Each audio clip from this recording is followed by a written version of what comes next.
We want to convince you, first, that you are vibration. Second, that you have control of the vibration that you offer. But most important, we don't want you ever to attempt control of your vibration from outside the vortex. It's more work than anyone should have to offer. Instead, we want you to lay low in awareness of when you might be in there. And then when you're in there, I'm in the vortex. What should I do with it? It's like finding $1 million in my pocket. What should I do with it right now? Oh, I'm out. But the more often you are aware that you are there, the more you will begin to seek out those thoughts that you thought while you were there. The more you will begin to make the correlation between what took you there, what kept you there, what holds you there, what spits you out. In other words, you begin to deliberately and consciously acknowledge your own personal state of attraction, your point of attraction, because no one is ever doing anything to you.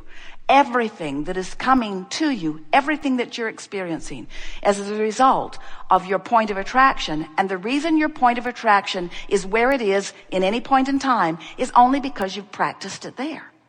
So it doesn't matter how long you've been mostly out of the vortex. You could spend 30 days being mostly in the vortex and your world would change forever. Jerry and Esther sometimes will get into a mode or a mood. They'll be somewhere where it is just such a delicious moment in time that they will just together milk the moment as long as they can. What is it about this moment that feels so good? They go on and on and on. Anyone listening in from outside the vortex would vomit, really. It's just ridiculous to anyone not in the vortex how they're milking it. But the advantage of it to them is that it causes them to set a vibrational set point that makes it easier to remain there, so that law of attraction must treat them well. Law of attraction will bring to you the cooperative components of the vibrational set point that you've established, and you have the ability to set that set point anywhere that you want to set that set point, on abundance and wellness and vitality and love and joy and appreciation and clarity and stamina and vitality. You can set it there. You just got to find snatches of it and practice, snatches of it and practice, snatches of it and practice. You can't practice the other side of the wave and receive the vortex benefit of the side of the wave that you want. In other words, you've got to practice the frequency that allows you to feel and to see and to interpret life on that vibrational wavelength. You drive down the freeways, you walk down the streets, you live in the cities with people at all different set points. And you think, oh, we live in the same town. No, you don't. There are as many different towns as there are vibrational set points. And you are the creator of your own vibrational set point. You can set it anywhere you want it, and you can maintain it, and it will constantly improve if you want it to. Well, now you know everything we know. And there's nothing to do but practice. In other words, that's all there is to it.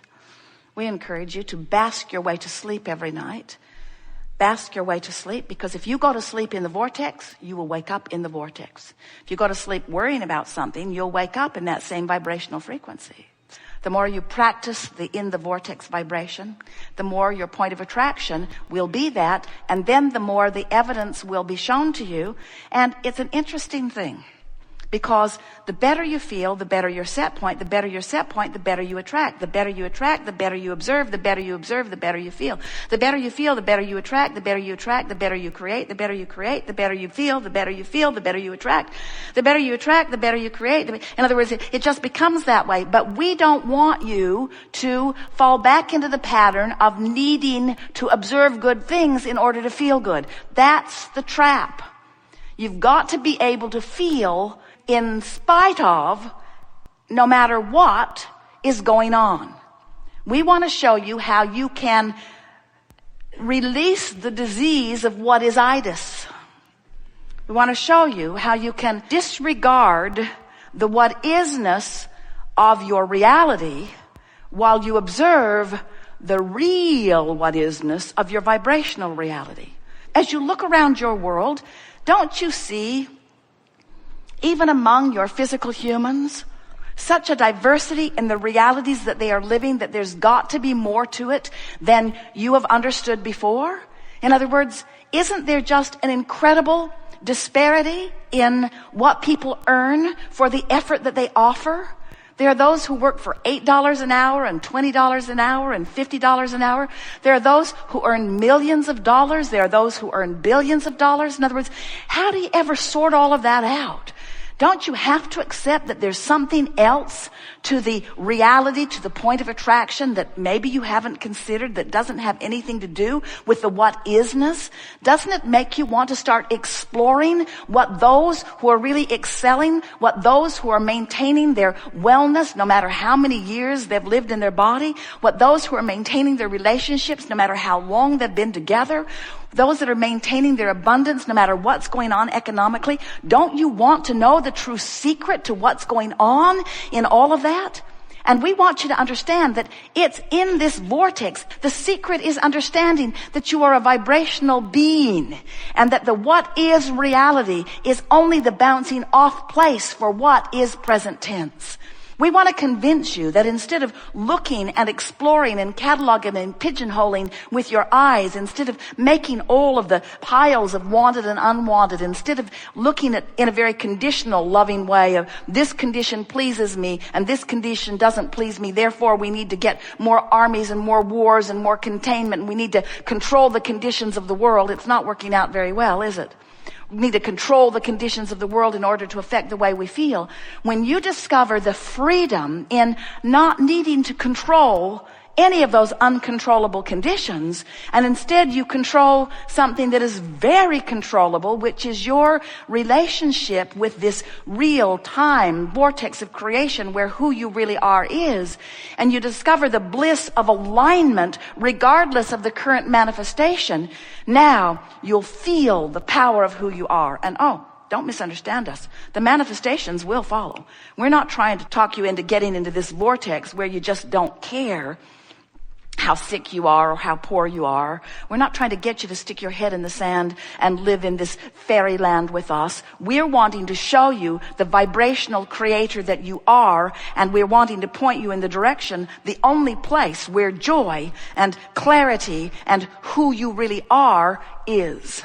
It's a vibrational universe that we are all a part of. And when you get that and you start applying yourself vibrationally and you begin using your vibrational indicators to pay attention to how you're feeling, and you begin to direct your thoughts and you begin to practice the vibration from inside the vortex until you are chronically an inside the vortex person, people not in the vortex will stand back and look at you in amazement as you have at so many masters and geniuses and creators and entrepreneurs and people who are making the world a better place with their ability to attract. You'll be one of those. And people who don't understand will say, how is it that you are this special lucky one? And you will be able to stand in your knowing and saying, I'm not lucky and I'm not special, but I am in the vortex. I have trained myself into vibrational alignment with all that I've become. And further, I've discovered that anything less than being all that I've become isn't enough. I can't stand not to live up to the quality of love that life has helped me to carve out. I cannot stand to not live up to the quality of clarity that life has caused me to carve out. In all of my perusal through life experience, with every problem that has come into focus, solutions have come into focus too. And I can no longer abide in the vibration of questions and problems. I must be a vibrational match to the solutions. I must be all that I've come to be. I am a seeker of joy. I am a follower of bliss. I am the creator of my own reality, and I am keeping up to speed all day, every day, with each new piece of reality and creation that I carve out of this time-space reality in which I am immersed. You are powerful creators, and it is exhilarating beyond description to interact with you, to feel the fullness of the vortices that you have created, and to see you in vibrational proximity to it, and to know that it's just a little bit of vibrational tweaking that will make the difference between you being overwhelmed and feeling wonderful, that will make the difference between you feeling abundance and you not having enough. There is nothing that this time-space reality can have inspired within you that is now a desire that you can't experience fully. Nothing that you want cannot be. It all has the ability of becoming. In fact, and most of you don't like hearing this, it is mostly already become, because everything that manifests becomes a vibrational reality first, and that's far and away the most creative juice. By the time it has become vibrationally and is in your vortex where the larger part of you is, we'll talk about that, it's a done deal. It is. But our physical friends say, well, it seems more like a pipe dream to me, in every sense of the word. It doesn't feel real to me, Abraham. I can't see it yet. I can't hear it. I can't smell it. I can't taste it. I can't touch it. How dare you call my dream a reality when I can't see it and no one else can see it either? And we say, well, we have the advantage of being able to interpret vibration, and we also have the advantage of knowing that everything becomes a vibrational reality before it is manifested, and that coming into the vibrational reality is the big deal part of it. And the very small deal part of it is, once it is in the vibrational reality, then manifesting it is simple. It's so simple. There's just one very slight, very simple, maybe not so easy for you until you practice it a little bit, but very simple thing for you to do. You have to become a vibrational match to your own desire, which means you have to believe it. You have to feel it. You have to know it. You have to feel good about it. You cannot doubt it. You can't have negative emotion about it. You can't worry about it. You can't wonder if it's possible. You can't fear that it won't come to be. You can't be more of a vibrational match to its absence than its presence, and ever have its presence show up for you. And you say, well, that sucks. Because how do I feel its presence before I see its presence? And we say, that's the flawed premise that will trip you up thing after thing after thing. So often humans are offering their vibration in response to what they observe. So if you observe something and then you are giving your attention to it on a pretty regular basis, through your observation of it, you train your vibration into that frequency, and then it manifests in your experience. But if you say, but I need to see it before I can believe it, we say, then it cannot come for you. You've got to figure out how to believe it before you see it. You have to figure out how to believe in the vibrational version of it, and feel so good in focusing on the vibrational version of it that you train your frequency into alignment with the vibrational version of it.